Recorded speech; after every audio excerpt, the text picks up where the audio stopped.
Hello, we're going to continue where we left off last year, learning about the laws of the 3 weeks and the laws of Tisha B'Av. If anyone's interested in getting a weekly or bi-weekly email of the classes or to hear our previous classes, you can send me an email at shaulrosenthal@gmail.com, ShaulRosenthal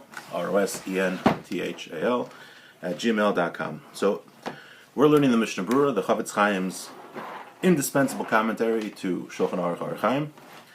If you would like to follow along, that's great. I'll tell you where we are. And if you would like also, you could just listen.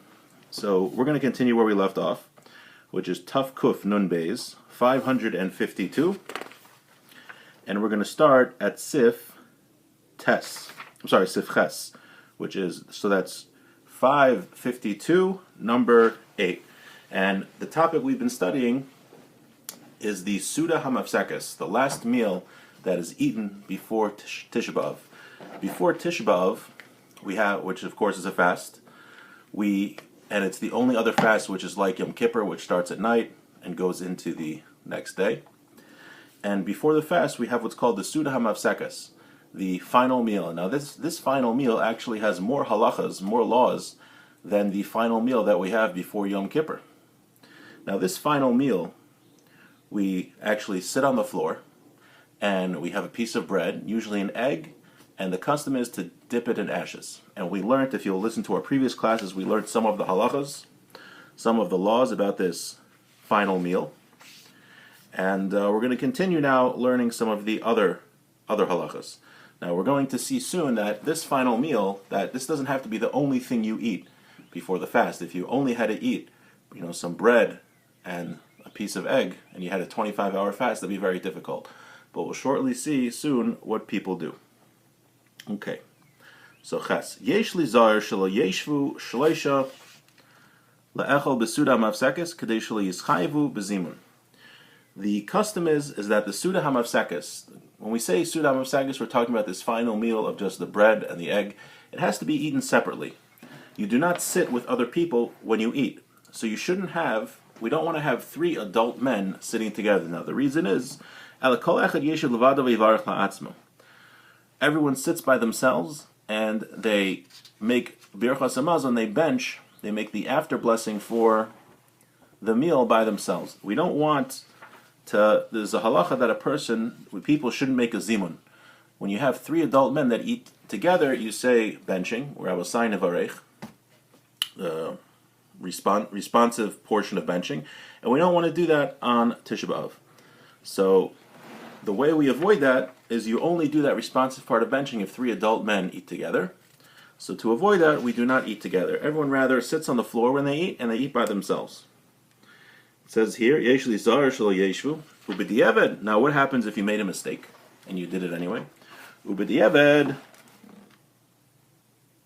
Afim yeshu shleisha lo yizamnu lo chasher kvius. Still, you should not make the responsive benching if you ate together with 3 people together. Even though you ate together, it's not called a kvius, he says, and you should not do the responsive portion of birchas hamazon. Okay. Test number 9. Everything we're talking about here is the official Su'uda HaMafsekes, the official final meal. Final meal means that it's after midday, and you don't plan on eating another meal after that. Aval im hayakodim chatzos, if it's before midday, or achar chatzos, or after midday, v'daitu lechal achar sudas keva, even though it's after midday, you plan to have a set meal after, you have planned to have another meal. Ein sarach lizar b'dvar mahal, you don't have to worry about all this stuff. So all the stuff that we learned in this siman about the type of food you should be eating, you shouldn't be sitting together, you should be eating on the floor, all of that is if this is your final meal before Tisha B'Av. Says the Ramal, Uminag b'chol glilos Ashkenaz, la'echol suda kavua kodem mincha. What we do this is for Ashkenazic Jews, the custom in Ashkenazic places, you have a meal before mincha, v'achar kach, and after that, mispal and mincha v'ochlin suda mafsekes, after you daven mincha, and then you go back and you have the meal, the suda mafsekes, the meal where you're sitting on the floor with the bread and the egg and all of that. V'noakim laharbos k'tzas b'suda rishona kadesh lo yazik lahem hatainis, hoil upaiskim about yom kimo yom kippur. And what we do is in that first meal, we do have a lot of food because we're going to be fasting for 25 hours, so we don't want to be hungry and we don't want the fast to hurt us. There's a little bit of a proof from this from the Medrash. Miu, however, he says, however, somebody who's able to only have that meal with the egg and the piece of bread, the sunnah of sekes, and he doesn't need any other food, and he knows the fast isn't going to bother him. He says he's such a person as a holy person, and he could be stringent on himself. But what most people do is they have the regular meal. Whether it's you can't have meat because it's during the 9 days, so they have their bagel and they have their cream cheese or their ziti, load up on the carbs, and they're full. They go to mincha, and then you wash again and have the sudam of sakets, which is the bread and the egg dipped in ashes. Let's see the Mishnah Berurah here.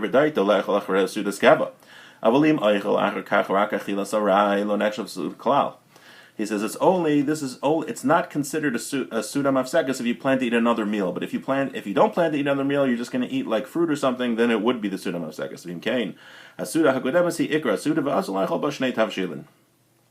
And in such a case, you can't eat the 2 dishes. That's something we spoke about in previous classes earlier in this siman. Afterwards, you pray mincha. B'darchei Moshe b'shem Maharil. The Darchei Moshe, in the name of the Maharil, Isa shahochen lebeis hamedrash mispal mincha mistama berach gamkein b'ros abazim mitchila. He's just saying that on that first meal, if you're washing, then you would for sure bench before you go to daven at shul. Laharbos k'tzas v'rabbi machronim ein dait v'noich b'zeh. Many rabbis actually don't like this. Laharbos mitchila b'kama minei tavshilin l'sanig behem v'zeh ikar sudaso. They don't like that you have this big meal when you have a lot of dishes before mincha and things like that. And then you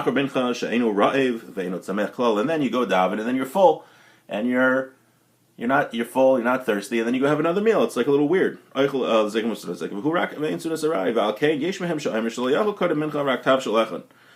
there are some that say that you should only have 1 dish before mincha, and then after mincha you could have lentils or eggs. They're not considered to be part of each other. The Eli Rabba, however, the Eli Rabba says,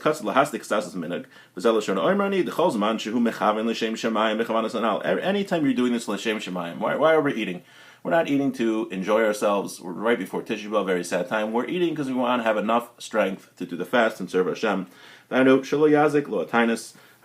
he says, then you could do it nevertheless. However, you should be smart. Don't stuff yourself on that first meal. You want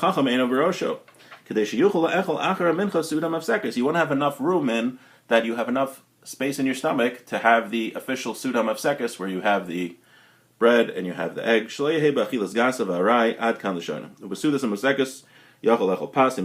We have, like we said, a bread with a dish, which we said usually is an egg. We do.